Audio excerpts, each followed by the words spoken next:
Good morning, students. In our last module, we have learned how the potential difference V across the ends of a conductor depends on the current I flowing through it. Do you remember the relation? Yes, V is directly proportional to I. When the value of V increases, I also will increase such that V by I value always remains the same. So mathematically, when we write, we can have V by I equal to R, where R is the constant of proportionality and is known as resistance. Today, we are going to learn more about resistance. What is resistance? It is the property of a conductor to resist the flow of charges passing through it. If you consider the formula V by I equal to R and take the units of V and I, do you remember the units for potential difference and the current? V is measured in volts and the current I will be measured in amperes. Then the units of resistance R will be taken as volt by ampere, which is termed as ohm. So 1 ohm will be equal to 1 volt by 1 ampere. The SI unit of resistance is ohm. We can define ohm by taking the potential difference V as 1 volt and the current I as 1 ampere.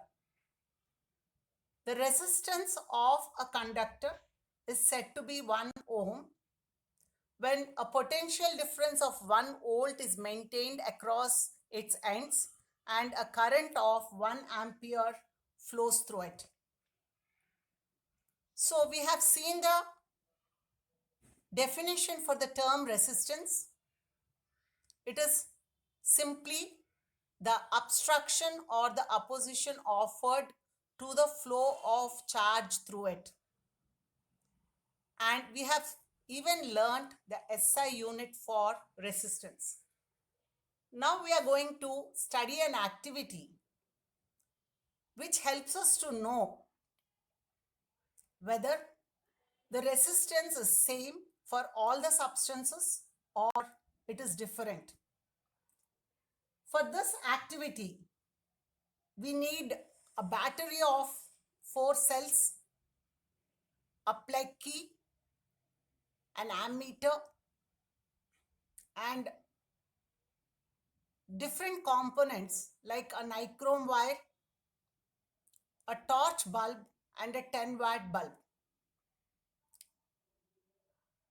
Even we need connecting wires because we need to connect these components to make the circuit as shown. First, we will take the battery, key, and the ammeter, connect as shown in the circuit diagram. There is a gap XY left in the circuit which is meant for the component that we are going to study to be included. So in that gap XY, first we will be including nichrome wire. But before we start the activity, let us once recall the precautions that we have to observe while doing the activity. The plug key should be removed when we are not using it. Why should the plug key be removed? Do you remember? We have learnt in our previous modules. The plug key should be removed when not in use to avoid unnecessary heating of the components or the circuit. What will happen if it gets heated more? The components may be damaged. The other precautions that we have learned are, one is we have to make the connections tight to provide a complete path for the current to flow and ammeter to be connected in series. Now, having these precautions in mind, following them, let us start the activity by taking the nichrome wire in the gap XY provided. After connecting the nichrome wire, insert the plug key and note down the ammeter readings. These readings are to be tabulated in a table. They have to be written in a tabular form. Make two columns in the tabular form. In the first column, write it as the component, and the second one is the ammeter reading. Note down the ammeter reading for nichrome wire. Now replace the nichrome wire with a torch bulb. Once again, insert the plug key and note down the ammeter reading. Is this reading the same as that of the reading which we have got for nichrome wire? No, they are different. Let's see what will be the ammeter reading when we take the 10-watt bulb. Now include the 10-watt bulb in place of the torch bulb in the gap XY. Insert the plug key again and note down the ammeter reading. It was found that the ammeter reading is different from the other two readings which are taken when the nichrome wire and the torch bulb are included in the gap. So this activity shows us that the resistance of a conductor is different for different components. With this knowledge of resistance, that it is different for different substances, the question arises in our mind, why is it different for different substances? We have learned that electric current is the flow of electrons through a conductor. When the electrons move from one end of the conductor to the other end, they collide, they strike against the other electrons and also the positive ions present in the conductor. Due to these collisions between the electrons and the positive ions, there is some obstruction for the flow of electrons through it. And this tends to slow down the movement of the electrons.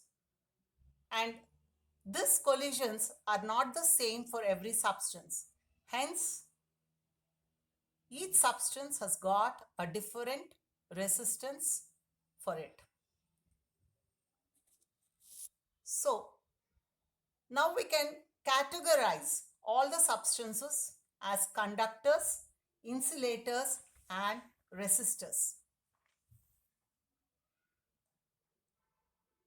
A conductor is that component which offers very low resistance.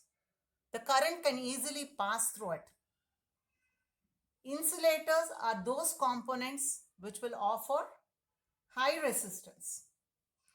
That means current cannot pass easily through them.